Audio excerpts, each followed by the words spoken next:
Hey everyone, Merry Christmas if you're still listening to this on Christmas. If not, still Merry Christmas. Rube, how you doing? Doing well.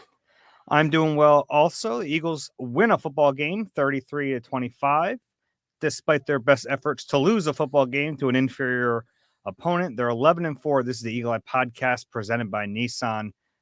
Trying to center myself. Wow, huh? Yeah, very wow.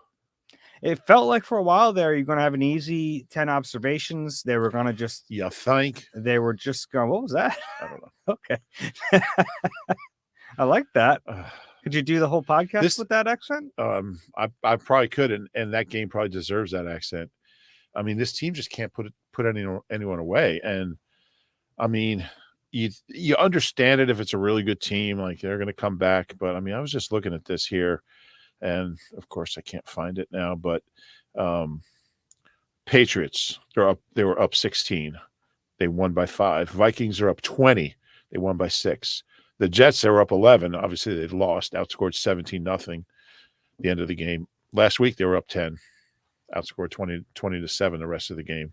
And today was their biggest lead, 17-3. They were up 23.5. Yeah, they're up 17.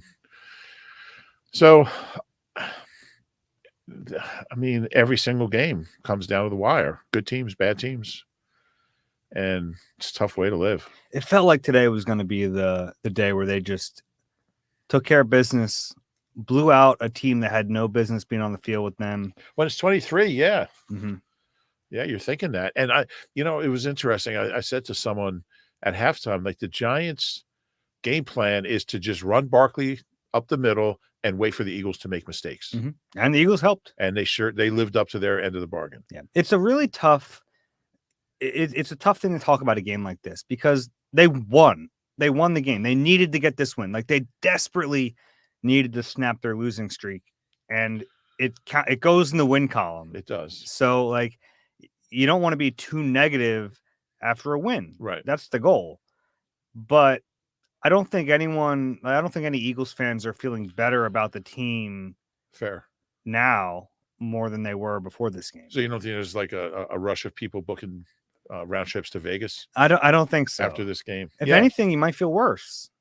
Yeah, I think that's true. And to not be able to put away this team in your own stadium when you're up 17 it's really alarming, especially on the heels of all the other games that they haven't been able to put away.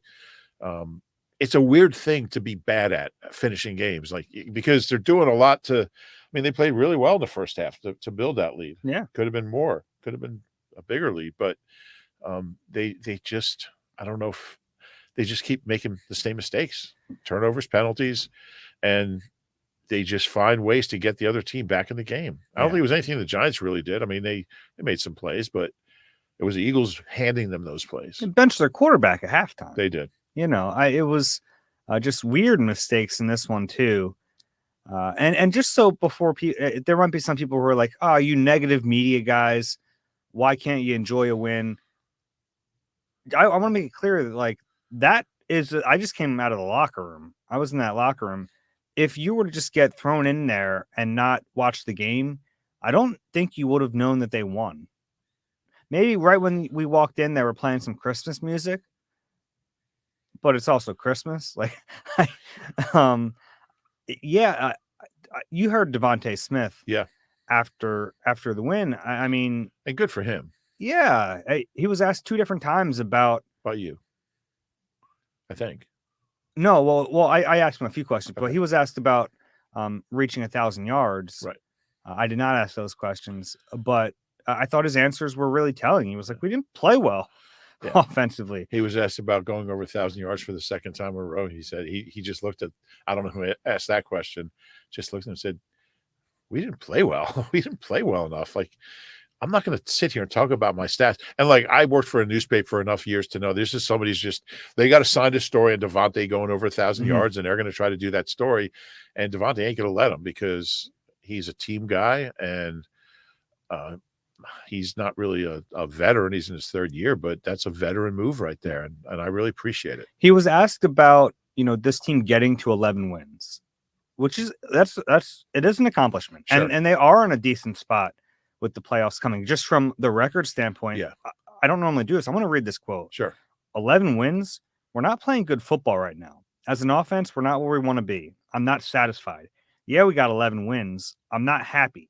It needs to be better for what I want to do, for what everybody else in here wants to do, what we want to be. We're nowhere near that. So, no, I'm not happy. I love that. I do too. After a win. Yeah. And then a few minutes later, A.J. Brown declined to speak after a win, which is rare for anyone. AJ likes that TV camera. Typically. Yeah. Yeah. And I think if I heard the quote right, he said, I'd rather get fined than say what's on my mind right now or something like that. Yeah, he was clearly frustrated. Yeah. And which is actually a good quote. Yeah. He has done this before. He'll I think once before, I forget what game it was. He declined to speak after a game. I think he left. I think he got the heck. This time he was still there. Yeah. Yeah, clearly a lot of frustration for an offense that did some good things, but yeah, I mean, they had over 450 yards. 465 yards. But yeah, I think it's still fair to say not exactly where they want to be. Yeah. And I think it's a good sign that they're not in there celebrating, hey, we finally got a win, division win. Helped ourselves, in that NFC East. Which they did. They did all that. But I just like the mentality of, and I'm sure that's coming from Jalen and from the coach, because there's about 15 minutes, or it usually seems like about an hour before they open the locker room, when the leaders kind of supposed to be 10. Supposed to be 10. It's never 10. And I'm sure that was Nick's message. We're not celebrating this. We're just not good enough right now. Yeah, I'll be curious to see the how normally after a win the team will release the video of Nick Sirianni posting. True. Very curious to see what that looks like. Yeah, maybe they might not. Because there was a lot of frustration at the end of this game. I didn't get to really see it at the stadium, but you were watching on TV. You saw we didn't see it. We went off the air. Okay. Because there's we don't. I gotcha. So, but apparently Nick was yelling at a couple of players, maybe Reddick. It was really strange to me. It was like the clip I saw was Nick with it was Jeremiah Washburn and Devontae Smith. The group of players made no sense. Yeah. So I don't know what it was about, but a lot of frustration after a win. Somebody said that Nick had yelled to Reddick to get back on the field when he was yelling at the refs after his personal foul. He was complaining about the call, which is a good. I mean, they're going to call that every time when you go to guys' knees, quarterback's knees. I thought he struck above the knees and then slid down. Possibly. I only saw it once, so you could be right. But even if it was a bad call, he's got to be on the field, ready for the next snap. Mm-hmm. I mean, it's a crucial point in the game. A point in the game where I thought they were going to lose the game. I thought there was a chance they were going to lose the game. So there was a school of thought that that's what Nick was upset about, but okay, I don't know. Yeah, it was tough to tell. And like I said, I was watching the field. I didn't really see the TV copy. I'll have to go watch that and try to figure that out. Yeah. But I think it tells you this was a frustrating win. Well, when you're up 20-3 at halftime over a team that's got 5 wins, and you're in your own building, and you have to fight and claw and scratch in the final seconds, and and make an interception in the end zone just to win it. That's not ideal. This was, you have 22 points in the second half to 7 of them were on defense, but on the Giants defense. But most games they don't score 22 points. It was, there were times where I thought they were going to lose this game. Yeah, me too. I was like, here we go again. They win it. We thought we'd kind of break this game down in a different type of way. We're going to try something new. Yeah, it might not work. So probably won't. Be ready for that. We'll just go back and forth and say a good thing from this game and then a bad thing from this game. Because I really feel like this was a game where, there were good things and there were some bad things too. So how do you want to do this? Should we each say one of each? Otherwise, one of us will be stuck with good and the other one. Oh, that's true. Or could you go 1, 2, 2, 2? Yeah, well, you just say a good thing, and then I'll say a bad thing, and then you'll say a bad thing. We'll snake draft this. Snake drafted. All right. So we'll start with a good thing. Yeah, of course. I thought Jalen actually played really well, and I the interception was on his. on his record, it's going to go down as a pick six. But if Goddard doesn't slip there, I don't think it's probably an incompletion. It probably wasn't an ideal throw, but I think it's on Goddard slipping. It looked like he was in Glendale again. But I thought I thought he made good decisions. I thought he really read the blitz well. He used a lot of receivers, which I liked. I think he completed passes to 7 different guys, including like Calcaterra and Covey, and I think Julio even caught a pass. And I just thought he made good decisions, and I liked his pocket awareness. I just thought he was better. It was, there's still some things to fix. Obviously, that not going out of bounds was terrible. Hey, good thing. You're on a good thing. Well, I'm just talking about Jalen and Joe, but so yeah, I won't say it. So, but yeah, I thought he did a lot of good things. Yeah, I'll be honest. There were some good things. You're right, but I also thought there were times where he didn't handle the blitz as well as he probably should have, knowing that this is going to be a heavy blitz game. Before the interception, he threw a pass that also could have been intercepted. Yeah. But I'll give you. But then the other one wouldn't have been. That's true. I'll give you a bad thing. Yeah. From this game, right? Am I going bad thing? Well, and then good thing, yeah, and then it'll be. Then I'll go bad and good. Yeah. Okay. We're just making this up as we go. Yeah, and we're not doing a good job of it. A bad thing in this game. I mean, let's go with the weirdest turnover I've seen.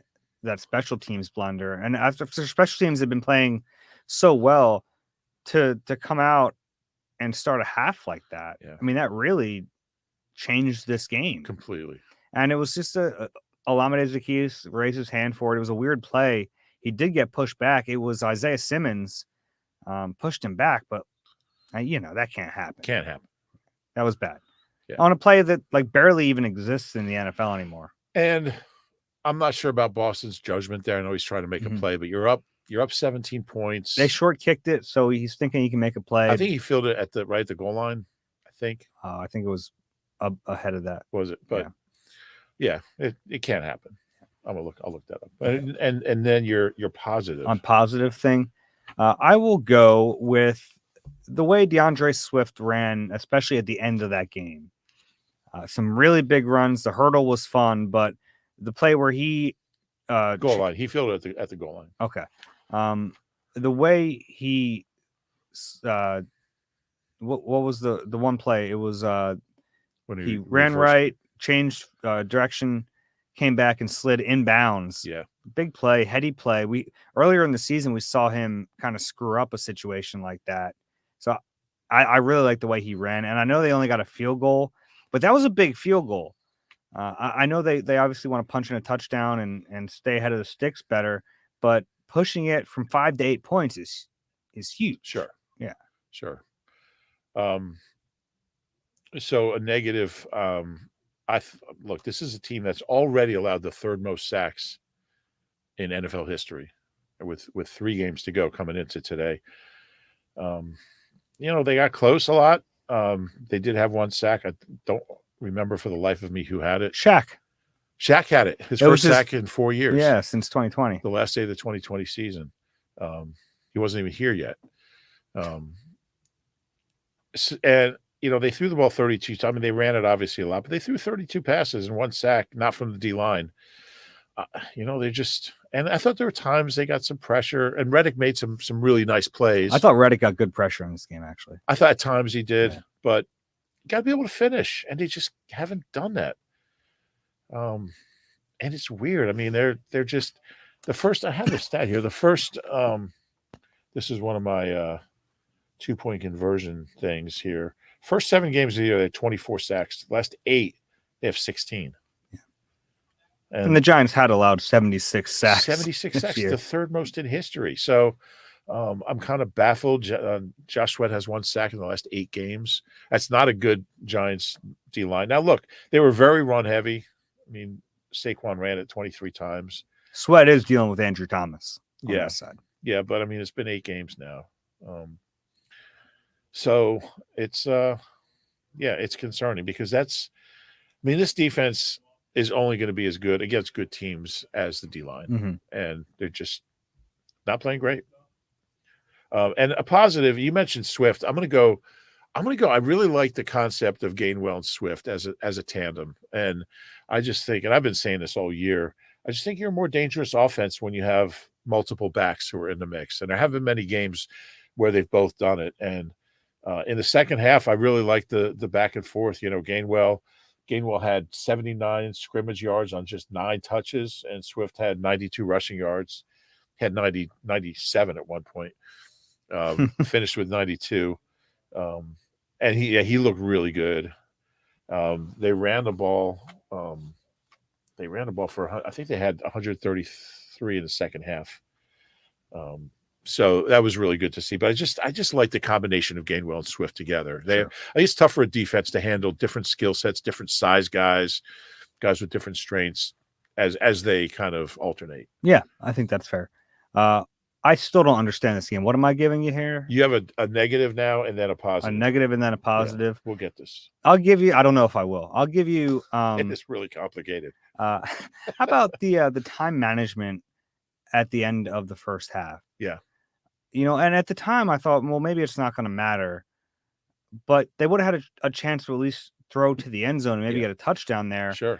So even before the Jalen screw up, they have the play to the left sideline. The ball gets fumbled out of bounds, so the clock continues to run, and a bunch of time ran off before they called the timeout. And that was on the Giants sideline, right? Yeah, on the far side. Did they know that? I don't think so, but you have to be aware the clock is running. Sure. You got to figure that out. Yeah, I think they thought that he ran out of bounds. I think that's what happened, but you got to figure that out. Yeah. I mean, you have people up in the booth who can see it.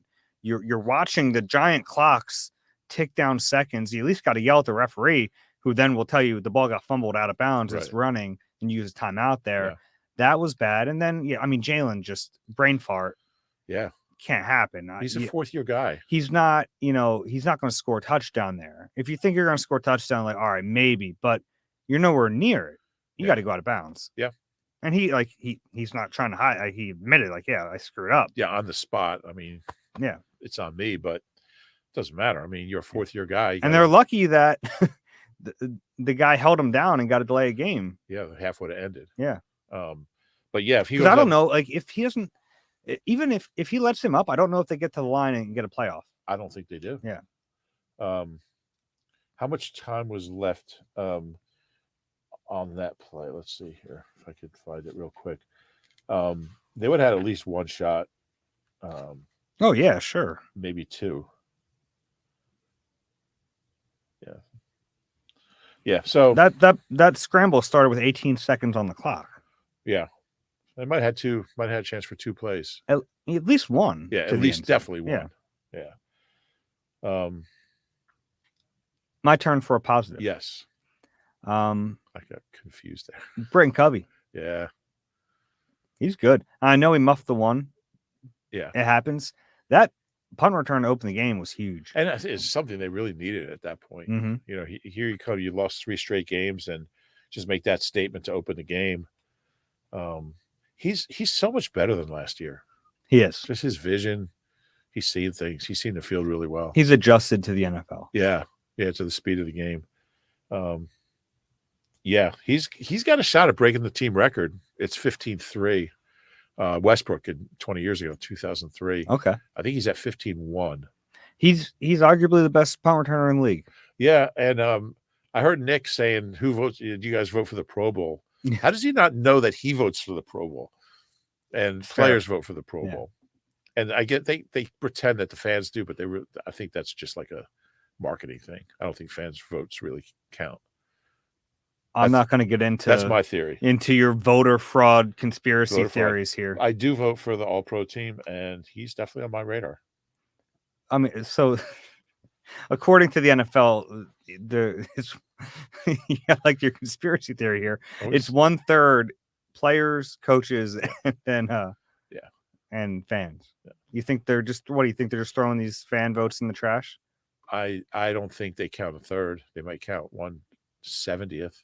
Okay. I just think that the coach and the player votes are what determines Pro Bowl. But I have no way to. It's just a hunch. I like a conspiracy theory. I like a good. You ever see that Capricorn one, man? That's that they faked the moon landing. That was good. We should do a whole podcast on conspiracy theories. We'll save that for May. Yeah. So it's my turn with a negative.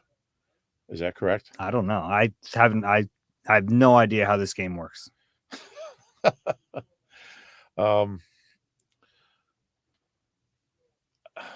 you mentioned the fumble to open the third quarter, but just turnovers in general. And it's not just Jalen.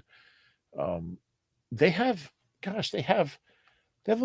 more turnovers than any team in football over the last 10 weeks. They have 18 turnovers in the last 10 games. That's almost 2 per game.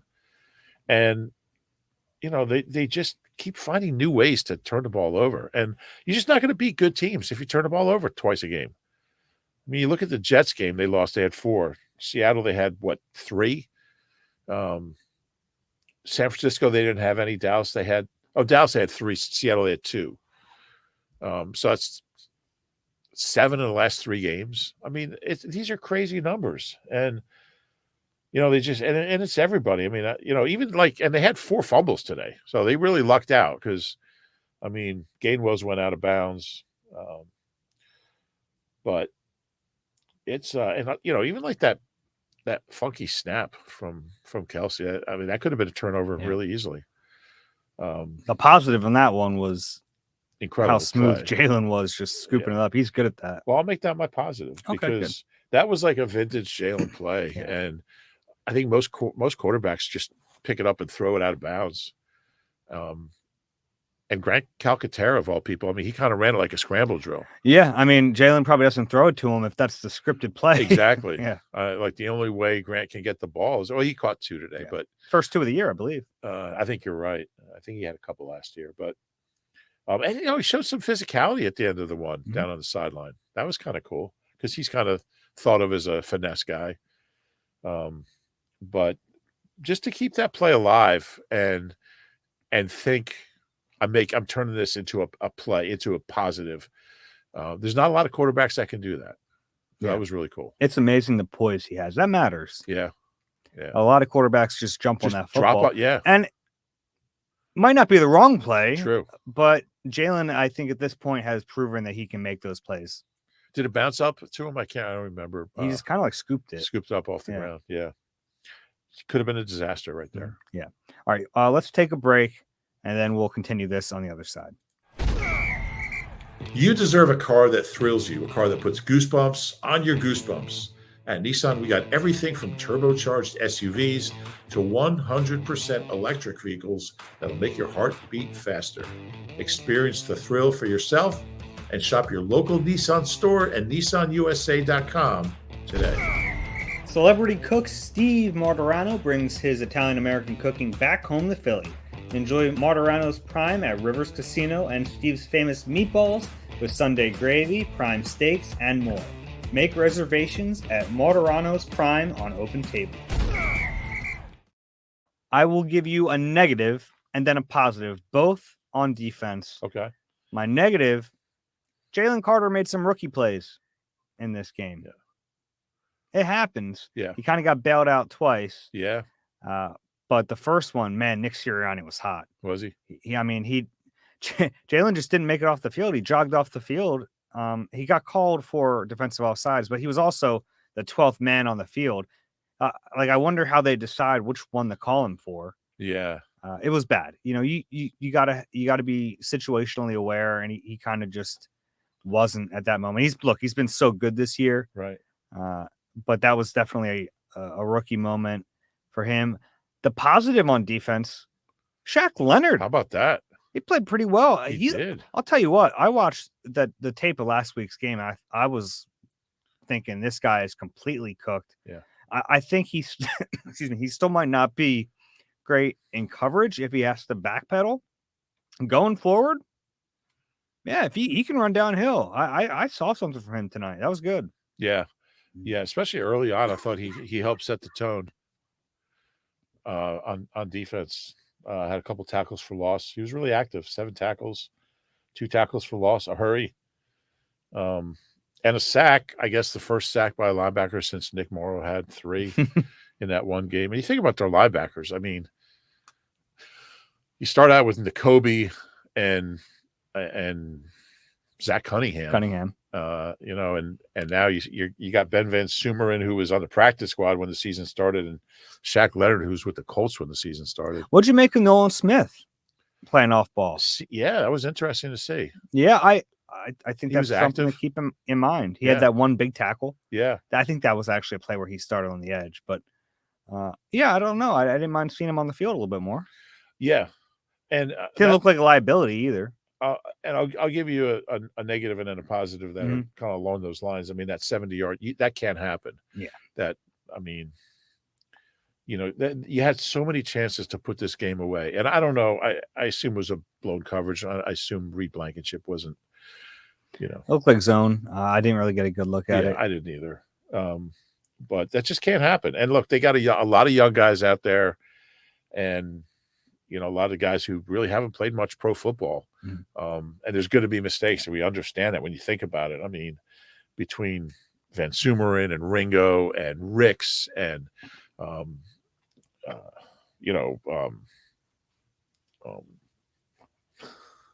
am I forgetting? Sidney Brown. Yeah. Thank you. A lot of help you are. You know, and then the rookie interior. Sorry, I don't know what you're thinking. That's a lot of young guys. Even, you know, and you throw Nolan Smith out there as well. It's a lot of young guys with very little experience. Sorry again.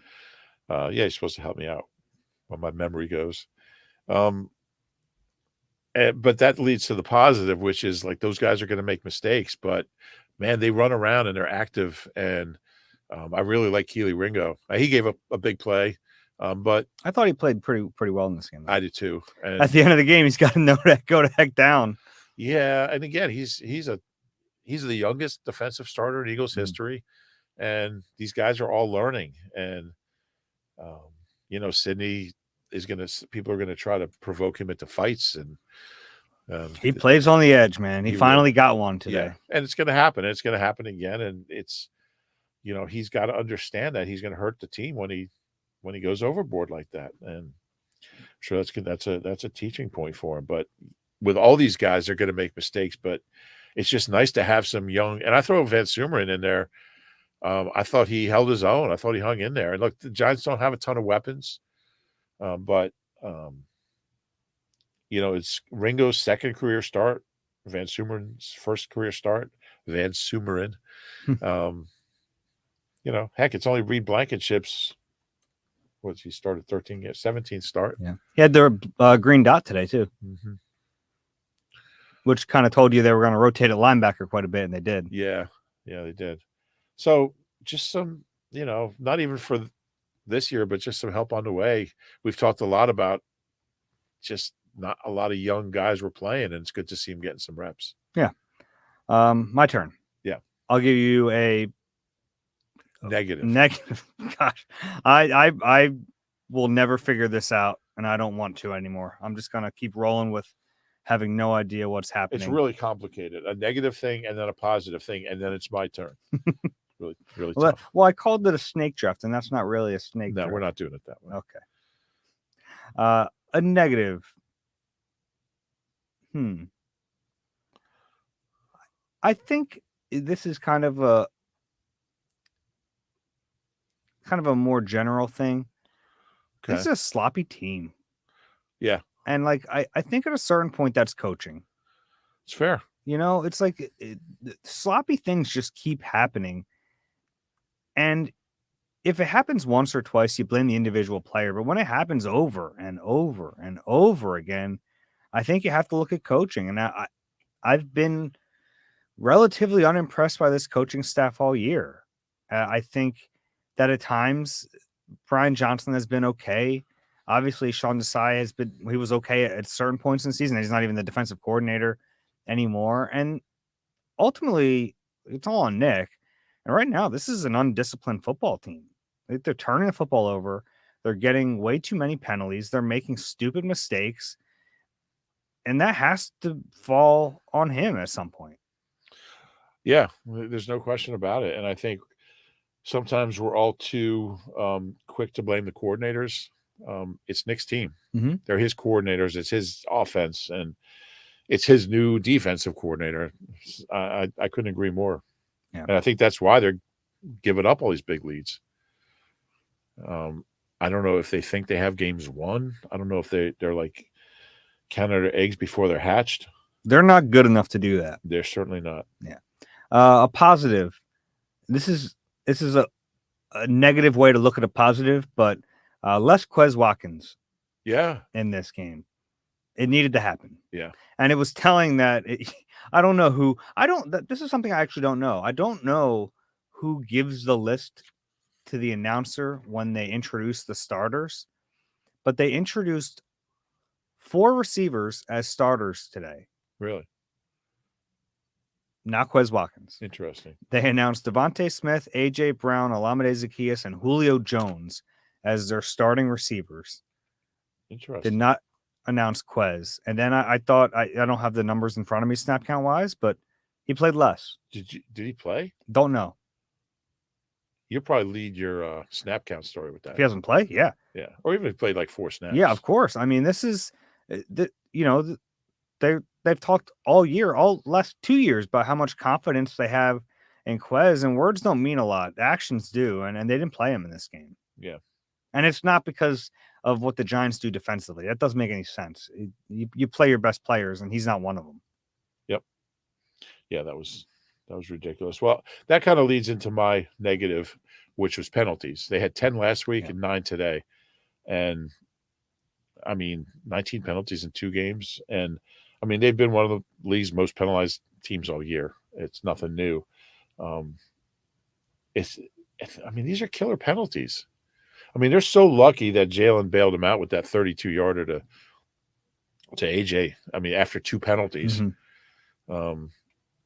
I feel like Kelsey's gotten more this year than the rest of his career combined. Feels that way. A lot of O-line penalties. And that kind of plays into what you're talking about with lack of discipline. That's what it is. Yeah. And it's like, I mean, Lane, Mulata, Kelsey, Jalen Carter. I mean, these are like important guys that you would expect to be better. Sure. Yeah. The positive I was gonna go with was, and by the way, you mentioned Covey earlier. I liked the one that he jumped up and snagged as much as he was feeling it a little bit. He was. I think he was. Yeah, he was pretty fired up at that point. And I think their punter's hurt. I think I read that somewhere. He certainly looked hurt. He was like hitting 30-yard punts. Yeah, well, through 2 punts, he had a net of 3 yards. Not great. Which I liked. A positive. I'm running out of positives. I'll give you a positive. Devontae missed practice Thursday and Friday and was limited Saturday. AJ took a ferocious hit to the back late in the 3rd quarter, I believe. I think it was just before the interception.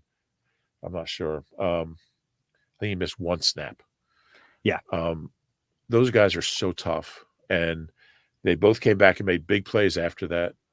And, I mean, this team has had so many bad wide receivers. To have these 2 guys, they both have great attitudes. They're both winners. They're team first.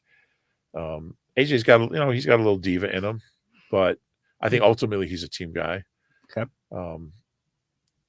I think we've seen so much bad wide receiver play in this city, going back to first-round picks like Kenny Jackson and Freddie Mitchell and Rager. I mean, there's been so many of them. That to have these 2 guys, one they traded for, one they drafted, it's incredible. I mean, AJ's got what's he got, 105 catches, 2 games left? It's a lot of catches. I mean, every year's all Devontae went over 1,000 again. Did you ask him about that? He's got the 3rd most yards by any Eagle in his first 3 years, behind Quick and Deshaun.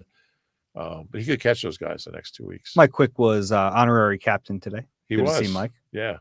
Got a nice ovation when they showed him in the 2nd quarter. Yeah. Mike's the best. And Devontae reminds me a little of Mike. Mike was bigger, but just the way he battles for the football on the sideline, especially, makes those great sideline catches. I mean, they've never had 2 two receivers like this at the same time. Like they Mhm. had like quick played at the end of Carmichael, but Carmichael was kind of, not the player he had been. And Carmichael and Harold Jackson overlap, but Carmichael wasn't a great player yet. They've never had this. It's been more like, oh, Rager or Fulgham, Hmm. So we're just so lucky to be able to watch these guys every Sunday. I'll give you a negative and then a positive. I got it. What do you got? The positive is that I got the game now. No, yeah. Well, the negative here is the red zone offense. Brian Johnson mentioned 3 things I needed to improve. Yeah. One of them was explosive plays, which they did in this game. They had some explosives. Yeah. 2 was taking care of the football. Not really. They didn't do that. And 3 was being better in the red zone. And this is a game where they should have scored more points. I know they ended up with 33, but one of those touchdowns came on a short field thanks to Britton Covey. Right. They were not good in the red zone today. No. And part of that was like the previous negative was the clock management. I know that's like at the end of the half, but I include that one in the red zone figures because they had an opportunity and they screwed it up. Sure. My positive? Yeah. I'll give you Oz's block. Oh, yeah. On the Devontae touchdown. What a play from Olamide Zaccheaus. Just pancaked. I think it was a Dory Jackson. Pancaked. It was a big play. Yeah. I don't know if I have any more negatives. Okay. Do you have any more positives? Well, I did want to mention Jake Elliott. The guy nails. Like I just write down that he makes a field goal before he even kicks. I just write it in my book because I don't remember the last time he missed a field goal. He's been great. He's incredible, and he's so clutch, and his range is limitless. I wanted to ask him last week, like, what was your range at the end of Michael Seattle? Clay wouldn't give it up. Yeah, he was asked a couple of times. I'd like to ask Jake. I think he'll give it up. But he's just money. Akers was really good, but he's the best kicker in franchise history. Yeah, he is. And Cameron Dicker never missed. And he hasn't missed since, by the way. Did you see the Chargers put out a promo video, vote Cameron Dicker to the Pro Bowl, or a promo video? Yeah. Yeah. I didn't see it. It's good. It's worth checking out. I like how on the Chargers game Sunday, they were like, Dicker's had an interesting career. He kicked 1 game last year for another team. Like that's like me. Like I forget what team he kicked for, but he's never missed from inside 52 yards in his life. Wow, which is amazing. But yeah, Jake is he's just such a luxury. He's such a weapon. It's just something you never have to worry about, no matter what the situation. He doesn't feel pressure. He's something else. I'll have one more positive for you. The 3rd and 20 was arguably the play of the game. Might have been Jalen's best play this year. It was a great play. Finally stepped up in the pocket instead of just fleeing it, delivered a strike. That thing was burned in there. 3rd and 20. I looked at, you probably looked it up too. Under Nick Sirianni, they were 0 for 11 on 3rd and 20 plus. Really? Since he became the head coach. When's the last time they converted one? I did not have time to look that up. What's wrong with you? I didn't have time to even look at it. But that's the first one they've converted under Nick Sirianni. This has been a pretty good offense under him. And you know what I liked about it? Like, I think a lot of teams would, in that situation, would just run the ball up the middle and punt. I like the aggressiveness there. And I think there's a time and a place to be aggressive. And we talked about that a lot this week. But the play was there, and he wasn't forcing it.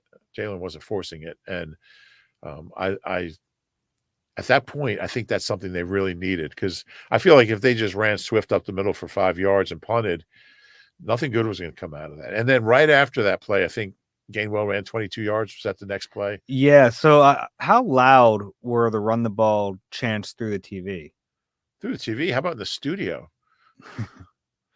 But no, I didn't. I had my volume off. There were during that series, the run the ball chants were extremely loud, and it did make me chuckle because they were at one point facing a 1st and 20 and a 2nd and 20.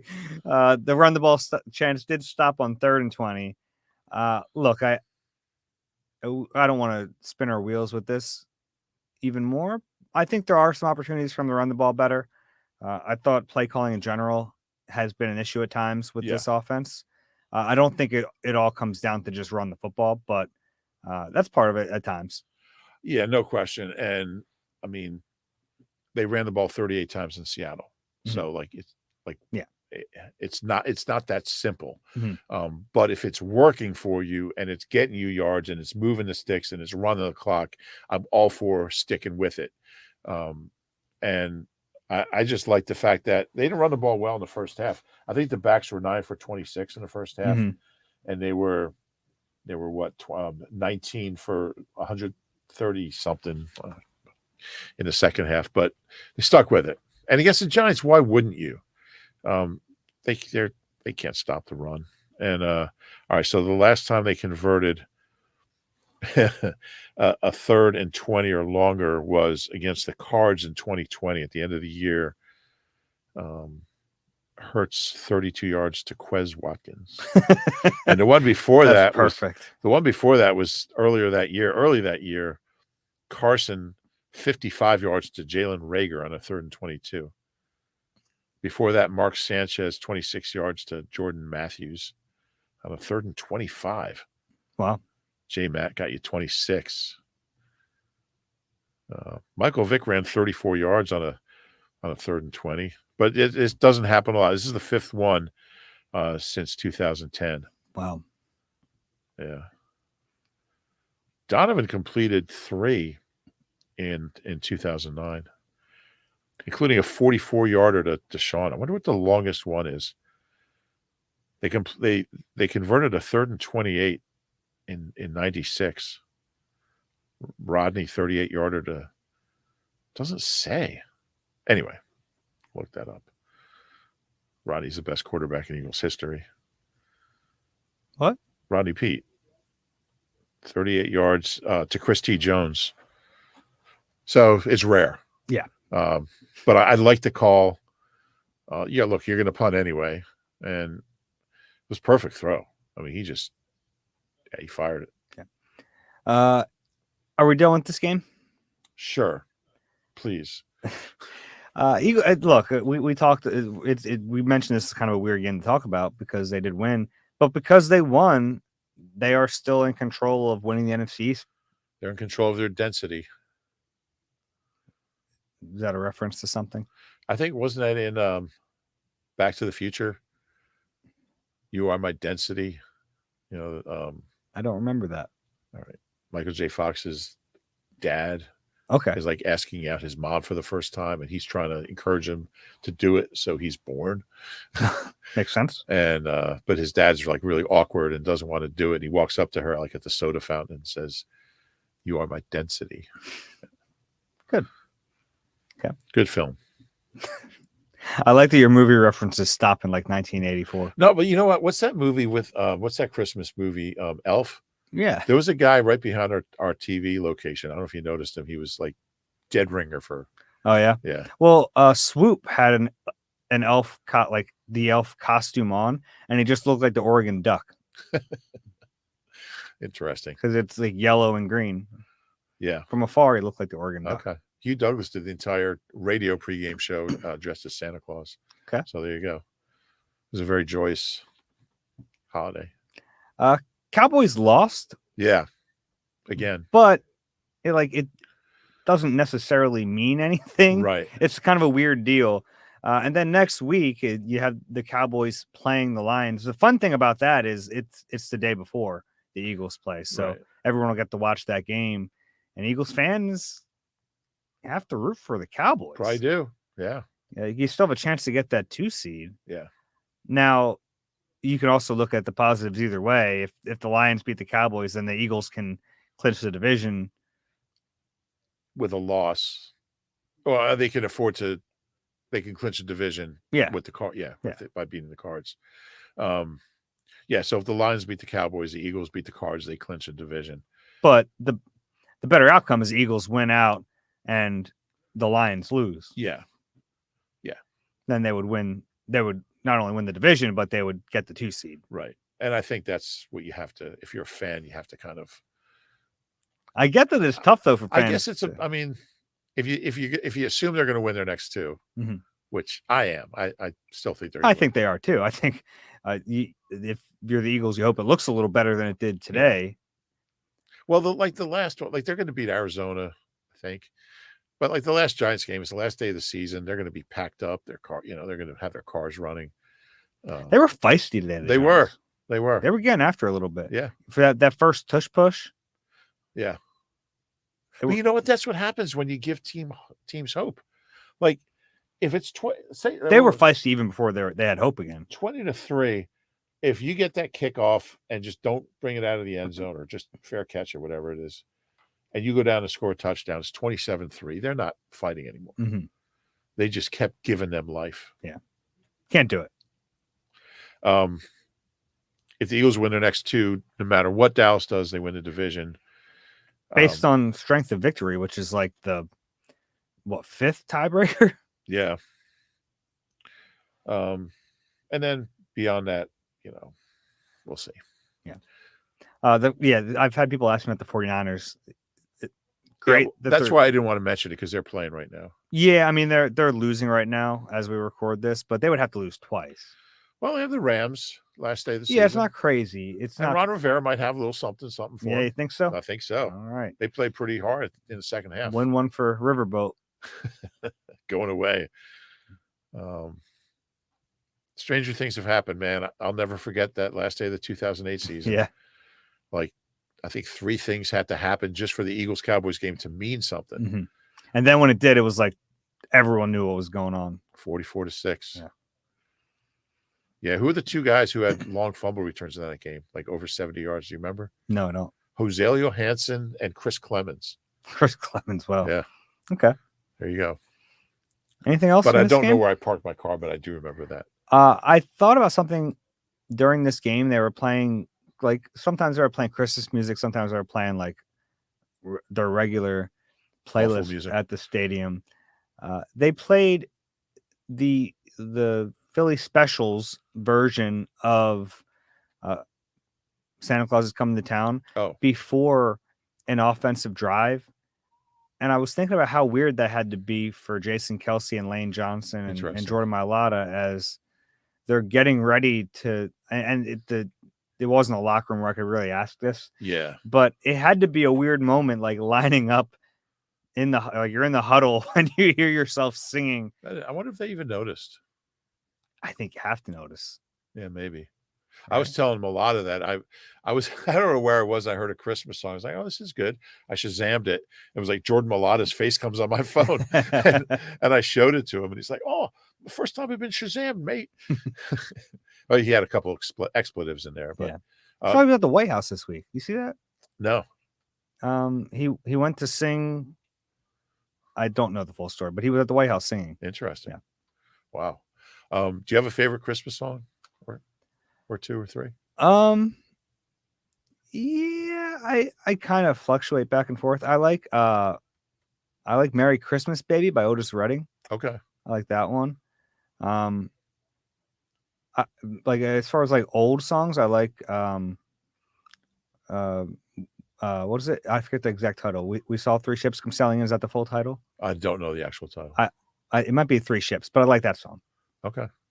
How about you? I go Fairy Tale in New York to me is the all-time best. They did play the Kelsey's version in this game. Which is fine, but actually somebody sent me I had a tweet once. I said that song should never be covered ever. I sent it like 12 years ago. I saw the Pogues play it at Electric Factory, co-written by Shane McGowan, who just died, and Jem Finer of the Pogues. The Kinks Christmas song, Father Christmas, I love. I saw the 3rd performance of that at the Westchester Premier Theater in Tarrytown, New York, 1978. Was not yet covering the Eagles, so no jokes are necessary. And those are probably my 2 favorite. I like the Billy Squier Christmas song. I think that's pretty good. My favorite Christmas album. I love the and the Beach Boys song too. Little Saint Nick. Little Saint Nick. Yeah. I like all the Beach Boys Christmas stuff. Yeah, they have a whole album. It's fun. Yeah. Oh, they have a whole album. I like Charlie Brown Christmas, that album. Okay. That's like a tradition in my with my parents. Like, interesting. Like that was like what we would play like as we're getting ready to open up presents. Okay. Yeah. Interesting. Yeah, that's it. Yeah. Should we wrap this up? I think it's probably a great idea. Yeah, I think Unless so you have too. another positive and negative. No, let's. I don't know how to play that game. And we're at 50 minutes on Christmas night, so we should probably go ahead and wrap this up. We won't have a Tuesday pod for you guys this week. We'll jump back into it on Thursday. Want to remind everyone to please rate and subscribe wherever you get your pods. If you're watching on YouTube, please click that like button, subscribe there as well. Got a few good 5-star reviews that just came through. We appreciate that. One from Yo 198, and then this one is from Friends with Pods. We appreciate you guys. 2 5-star reviews. So we read them. We appreciate them. We love you guys. Merry Christmas, everyone. Any final words, Rube? No, just happy holidays. Be safe. And Brock Purdy just threw his 4th interception.